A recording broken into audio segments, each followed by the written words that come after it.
अस्सलाम वालेकुम स्टूडेंट्स। आज हम डिस्कस करेंगे पिलर्स ऑफ पेडागोजी के बारे में। और ये जो टॉपिक है ये इम्पॉर्टेंट है कि पीपीएससी के एग्जामिनेशंस के लिए, इसके अलावा एनटीएस एग्जामिनेशंस के लिए, क्योंकि ये जो बेसिक स्टेप्स हैं ये बहुत इंपॉर्टेंट है एक गुड टीचर की क्वालिटीज़ के लिए भी और एक इफेक्टिव लर्निंग की स्ट्रेटजीज के लिए भी। तो सबसे पहले हम डिस्कस करते हैं 5 स्टेप्स में से number 1 step which is know your stuff. Teacher जो है वो जब क्लासरूम में एंटर हो तो जो सब्जेक्ट या जो टॉपिक उसने पढ़ाना है उसके बारे में उसके पास एक फुल कमांड नॉलेज होना चाहिए। जब तक आपके पास सफिशिएंट नॉलेज नहीं है उस टॉपिक से रिलेटेड या उस सब्जेक्ट से रिलेटेड, तो टीचर कभी भी उस सब्जेक्ट को प्रॉपरली स्टूडेंट्स तक डिलीवर नहीं कर पाएगा। यही सबसे बेसिक हर्डल है टीचिंग, गुड टीचिंग के रास्ते में, क्योंकि जब तक टीचर को जो है वो एक फुल कमांड नहीं होता सब्जेक्ट पे तो वो उसको प्रॉपर तरीके से अपने स्टूडेंट्स को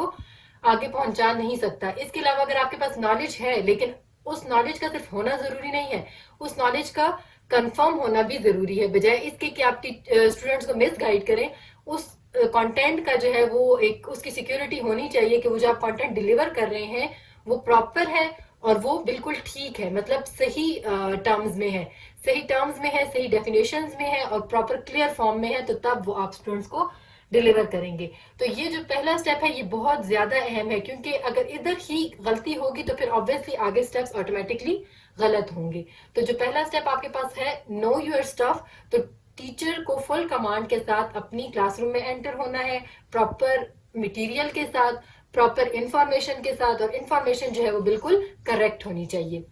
सेकेंड वन है प्रिपेयर, मतलब टीचर जो है वो रेंडमली क्लास में एंटर ना हो।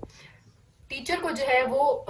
मटेरियल अपना जो उसने कल क्लासरूम में पढ़ाना है वो क्लियर हो, उसने वो पहले से प्रिपेयर किया हो, अपने लिए शॉर्ट नोट्स की फॉर्म में रेडी किया हो, ताकि कल जब वो जाए तो वो कंफ्यूज ना हो कि मैंने आज क्या क्या कंटेंट जो है वो डिस्कस करना है और कौन से कंटेंट को नेक्स्ट डे पे ट्रांसफर करना है। तो आप जब फुली प्रिपेयर्ड होके जाते हो, आपको अपने कंटेंट के बारे में पूरी इंफॉर्मेशन होती है और आपने अपने लिए एक पूरा फ्लो चार्ट सा बनाया होता है कि मैंने जो वीक है उस वीक में कौन से टॉपिक्स को आज कवर करना है, कौन से टॉपिक को नेक्स्ट डे पे कवर करना है। तो इस तरह टीचर पे भी बर्डन कम होता है और एक सिस्टमेटिक वे से जो है वो आप लर्निंग के प्रोसेस को आगे लेके जाते हो, जो कि बहुत हेल्पफुल होता है और उससे आप मैक्सिमम जो है वो प्रोग्रेस बच्चों की गेन कर सकते हो। Now third one is question. एक गुड जो टीचर है उसकी क्या क्वालिटी है कि आप उस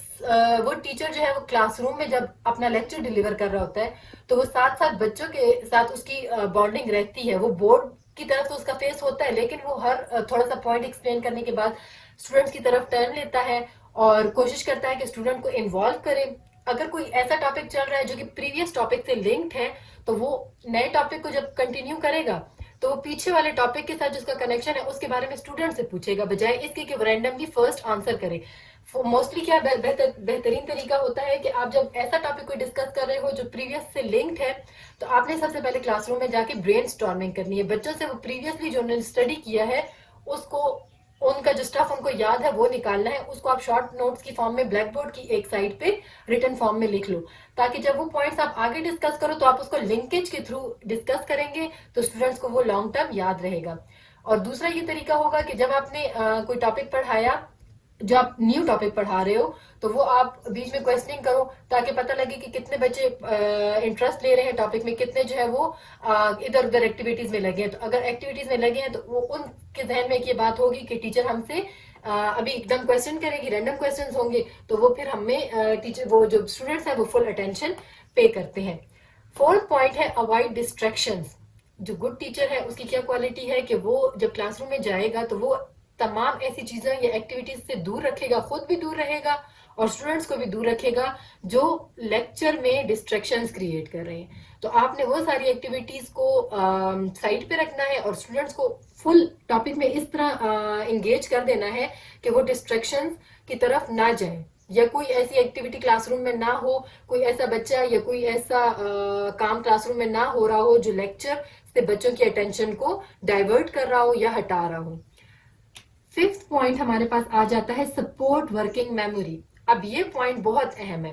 आपके पास बहुत ज्यादा इंफॉर्मेशन थी जो आपने इन स्टेप्स के थ्रू स्टूडेंट्स तक डिलीवर कर दी, लेकिन अब वो इंफॉर्मेशन जस्ट क्लासरूम तक पहुंचानी नहीं थी, अब वो उसको जाहिर बात है मेमोराइज करना भी है ना, कि आपने लेक्चर जो पढ़ाया वो बच्चों को याद रहना चाहिए। उसके लिए आप क्या कर सकते हो, बहुत सारी एक्टिविटीज क्लासरूम में ऐसी रखो, लेक्चर के थ्रू उसको कनेक्ट करो कि वो बच्चों को याद रहे। फॉर एग्जाम्पल आप कोई एक्टिविटी करवा रहे थे, आपने छोटे छोटे प्ले कार्ड्स बना लिए, उसके थ्रू बच्चों को इन्वॉल्व किया, और फिर आपने वो जो मेमोरी इंफॉर्मेशन थी वो उनको इस फॉर्म में लॉन्ग टर्म याद रहेगी। तो आपने क्या करना है, स्टूडेंट्स को एंगेज करना है, एक्टिविटीज का यूज करना है, और जो इंफॉर्मेशन थी उसको याद रखने के भी डिफरेंट तरीके, मेथड्स जो है वो आपने यूज करने हैं, ताकि आपके पास मैक्सिमम इससे बेनिफिट हो और प्रोग्रेस जो है वो आप हासिल कर सको। नेक्स्ट वीडियो में हम इंशाल्लाह पेडागोजी से रिलेटेड और टॉपिक्स को डिस्कस करेंगे। तब तक के लिए अल्लाह हाफिज।